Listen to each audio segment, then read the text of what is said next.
Tariff बढ़ाता है। वाह क्या बात है, यूएस टैरिफ्स घटा देता है और एक मास्टर स्ट्रोक। क्या तुम्हें स्कैम समझ आ रहा है? समोसा आपने खाया, नॉर्मल है। चटनी के साथ खाया तो 18% टैक्स। एडेड शुगर के चीज हर एक में रेट एक है। मतलब अब तक जो टैक्स सरकार जनता से ले रही थी वो टैक्स बर्डन कंपनियों पे डाल दिया है। 8 साल में 100 लाख करोड़ रुपए निकाल लिए गए इंडियंस की जेब से जीएसटी के नाम पर। इवन आईपीएल मैचेस के टिकट पे भी 40% जीएसटी लगेगा, लेकिन बीसीसीआई पर अभी भी कोई टैक्स नहीं। ये सब चेंजेस 8 साल बाद किए। सरकार की आंखें सच में खुल गई हैं या ये सिर्फ पॉलिटिकल प्रेशर है?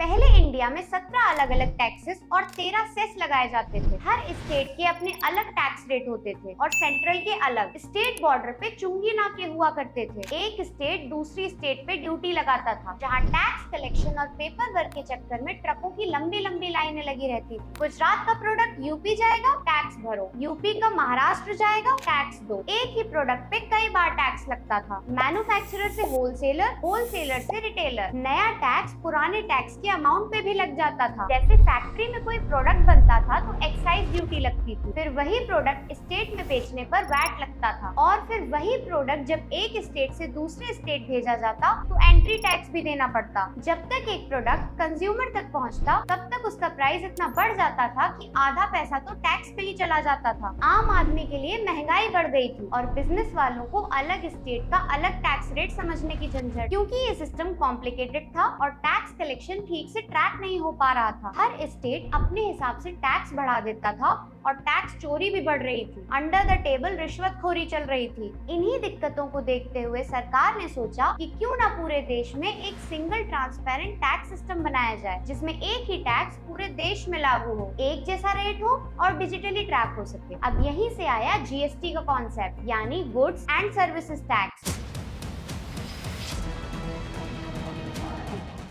जीएसटी का मेन एम था वन नेशन वन टैक्स। अब आप चाहे मुंबई में हो या पटना, हर जगह एक प्रोडक्ट पे सेम टैक्स लगेगा। एक यूनिफाइड टैक्स सिस्टम जिसमें सब कुछ ऑनलाइन और ट्रांसपेरेंट हो गया। जीएसटी का ब्लूप्रिंट सन 2000 के आसपास वाजपेयी गवर्नमेंट के टाइम पे बन चुका था। फिर कांग्रेस के टाइम पे सन 2006 में इस पे डिस्कशन हुआ, पर बीजेपी ने इसका विरोध किया। फिर इसी बीजेपी ने 2015 इलेक्शंस के लिए अपने मैनिफेस्टो में जीएसटी को टारगेट किया। 1 जुलाई 2017 मोदी सरकार ने पूरे देश में जीएसटी लागू कर दिया। अब टैक्स तो एक ही जगह कलेक्ट होगा, तो ये पैसा सेंटर और स्टेट में कैसे बटेगा? इसके लिए सरकार ने बनाया जीएसटी काउंसिल, जहां हर स्टेट के फाइनेंस मिनिस्टर बैठे होते हैं। वो आपस में डिसाइड करते हैं कि किस प्रोडक्ट पे कितना टैक्स लगेगा, क्या सस्ता होगा और क्या महंगा। इस काउंसिल की हेड होती है इंडिया की फाइनेंस मिनिस्टर, और ये ही डिसाइड करती है कि पॉपकॉर्न की कौन सी कैटेगरी पे कितना जीएसटी लगेगा। जीएसटी 2 पार्ट में डिवाइड होता है, सीजीएसटी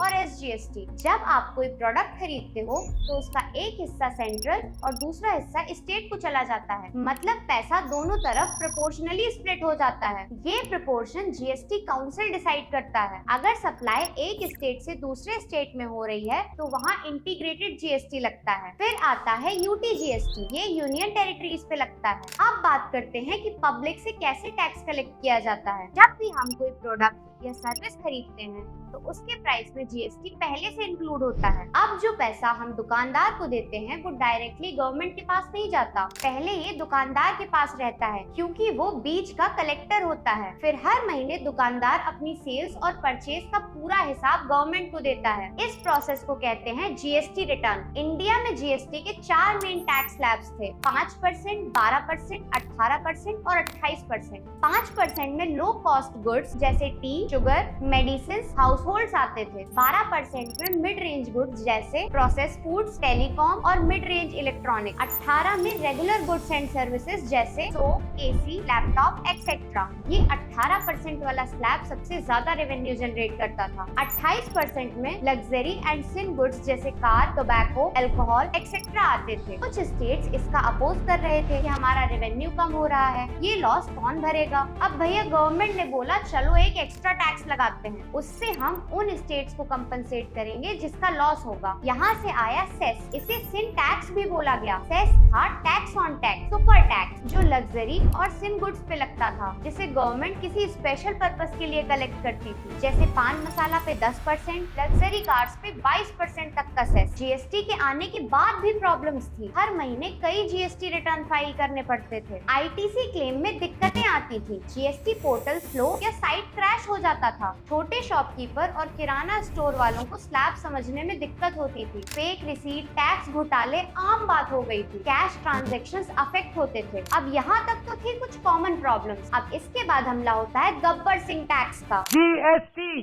गब्बर सिंह टैक्स। आपने सोचा होगा पॉपकॉर्न सिर्फ पॉपकॉर्न होता है, लेकिन नहीं। हमारी निर्मला ताई के हिसाब से सिंपल पॉपकॉर्न है तो 5% जीएसटी, सॉल्टेड पॉपकॉर्न है तो 12% जीएसटी, और अगर कैरेमल ऐड कर दो तो 18% जीएसटी। होटल में अगर रोटी खानी है तो 5%, और वहीं गवर्नमेंट के हिसाब से पराठे लग्जरी आइटम है तो पराठे पे 18% जीएसटी। अगर सिर्फ नारियल लेते हो तो 0% जीएसटी, पानी लेते हो तो 12% जीएसटी, और सिर्फ उसकी स्लाइसेस लेते हो तो 18% जीएसटी। बुक्स पे 0% जीएसटी, और वहीं नोटबुक्स पे 12% जीएसटी। पढ़ लो, पर अगर लिखने का सोचा तो जीएसटी देना पड़ेगा। अगर आप डैडी हैं तो ठीक है, लेकिन अगर शुगर डैडी है तो 18% टैक्स देना पड़ेगा। समोसा आपने खाया, नॉर्मल है, चटनी के साथ खाया तो 18% टैक्स, क्योंकि चटनी में शुगर एडेड है। क्या आपने सोचा है पेट्रोल और डीजल को जीएसटी में क्यों नहीं इंक्लूड किया गया? फ्यूल स्टेशन पे पेट्रोल आपको पड़ता है 100 रुपए का, लेकिन इसका बेस प्राइस होता है 54 से 58 रुपए। फिर उस पे लगता है transportation charges, excise duty, dealer commission और वैट। इन सब टैक्सेस को जोड़कर पेट्रोल का प्राइस लगभग 100 रुपए पहुंच जाता है। वहीं अगर सरकार इस पे 28% जीएसटी लगाती तो इसका प्राइस 74 रुपए हो जाता। पर स्टेट गवर्नमेंट को बहुत बड़ा अमाउंट पेट्रोल और डीजल के टैक्सेस से ही मिलता है, इस वजह से वो इस मामले में जीएसटी का अपोज करते हैं। सबने मिलकर गवर्नमेंट को खूब क्रिटिसाइज किया। फिर कभी न मानने वाली सरकार ने अपनी गलती मानी और next generation GST reforms announce किया। 15 सितंबर 2025 की शाम 5 बजे मोदी जी ने टीवी पे कहा, अब सिर्फ 5% और 18% के ही टैक्स स्लैब रहेंगे। अब 4 स्लैब्स को हटाकर सिर्फ 2 कर दिए हैं, 5% और 18%। कुछ आइटम्स तो डायरेक्टली 12% से 0 हो गए हैं, जैसे pizza base, bread, ultra high temperature milk, paneer, khakhra, plain chapati और एजुकेशनल आइटम्स जैसे नोटबुक, मैप्स, ग्लोब्स और चार्ट सब 0% में शिफ्ट हो गए हैं।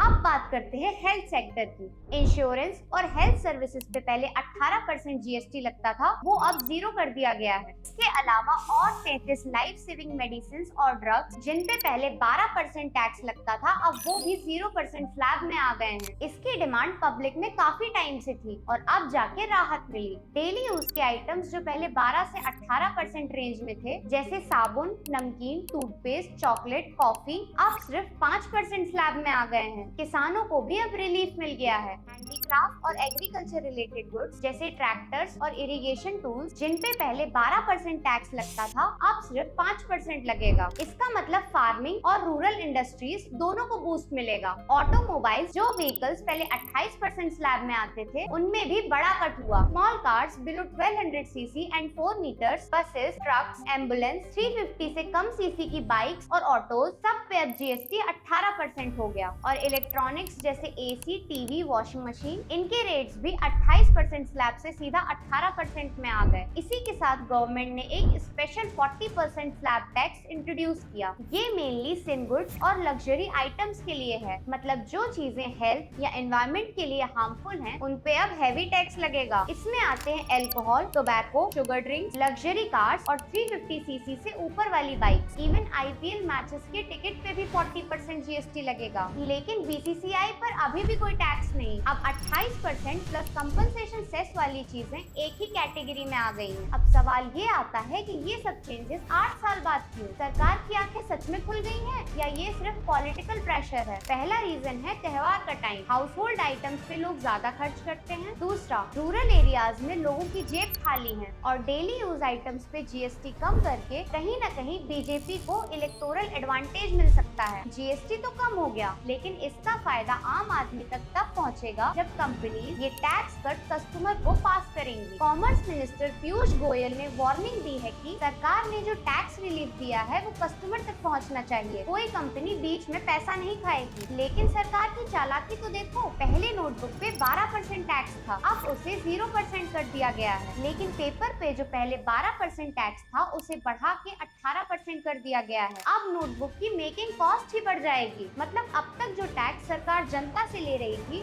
वो टैक्स बर्डन कंपनियों पे डाल दिया है। अब कंपनी अपनी जेब से तो पैसे देगी नहीं, तो वो अपने प्रोडक्ट्स का प्राइस बढ़ा देंगी, जिससे इनडायरेक्टली हमें सामान महंगा ही मिलेगा। 2017 में जीएसटी के लॉन्च के टाइम भी इसको रिवॉल्यूशनरी बोला गया। इकोनॉमी ग्रो करेगी 9% 8 साल में, पर ऐसा हुआ क्या? मिडिल क्लास और पुअर टैक्स पेयर्स को 8 साल तक बेमतलब गब्बर सिंह टैक्स देना पड़ा। एजुकेशन, मेडिसिन और इंश्योरेंस, डेली गुड्स पे अब टैक्स रिड्यूस किया जा रहा है और हेडलाइंस में बन गया जीएसटी बचत उत्सव, दिवाली गिफ्ट। ये सच में सरकार की आयरनी है। जीएसटी इंट्रोड्यूस हुआ, master stroke. Modi roll back GST 2.0, वाह फिर से मास्टर स्ट्रोक। यूएस टैरिफ बढ़ाता है, वाह क्या बात है। यूएस टैरिफ्स घटा देता है और एक मास्टर स्ट्रोक। क्या तुम्हें स्कैम समझ आ रहा है? हर यू टर्न, हर ब्लंडर, हर डिजास्टर, सब पे मास्टर स्ट्रोक का लेबल चिपका दिया गया। ऐसा लगता है कि गलती भी अगर सरकार करे तो उसे भी रिफॉर्म बोल दिया जाता है। 8 साल में 100 लाख करोड़ रुपए निकाल लिए गए इंडियंस की जेब से जीएसटी के नाम पर। 127 लाख करोड़ रुपए आपसे मुझसे टैक्स में लिए गए। छोटी दुकानें बंद हो गई, माइक्रो, स्मॉल और मीडियम बिजनेसेस कोलैप्स कर गए, लाखों लोगों की नौकरियां चली गई और अब वही व्हाट्सएप यूनिवर्सिटी के ग्रेजुएट लोग नाच रहे हैं। वाह मोदी जी, क्या रिफॉर्म है। ये ऐसा ही है कि जैसे कोई एक आदमी रोज तुम्हारी जेब काट रहा है और एक दिन आके उसी में से तुम्हें 150 दे दे और तुम सोचो वाह कितना महान इंसान है। ये कर रहे हैं मोदी जी। इस हद तक ब्रेन वॉश हो चुका है हमारी सोसाइटी का। मेरी लड़ाई बीजेपी से नहीं है, ना मेरी लड़ाई कांग्रेस से है। मेरी लड़ाई है सही और गलत की। ये लोग हमसे पैसा लेते हैं, हमारी लाइफ कंट्रोल करते हैं और जब हम सवाल पूछते हैं तो हमें ट्रोल कर देते हैं। अगर तुम आवाज नहीं उठा सकते कोई बात नहीं, पर उन लोगों को सपोर्ट करो जो उठा रहे हैं, वरना हम इसी तरह जिंदा रहेंगे और एक दिन मर जाएंगे कीड़े मकोड़ों की तरह। वीडियो पसंद आई हो तो लाइक करो और सब्सक्राइब कर लो, क्योंकि इस पे अभी 0% टैक्स चल रहा है।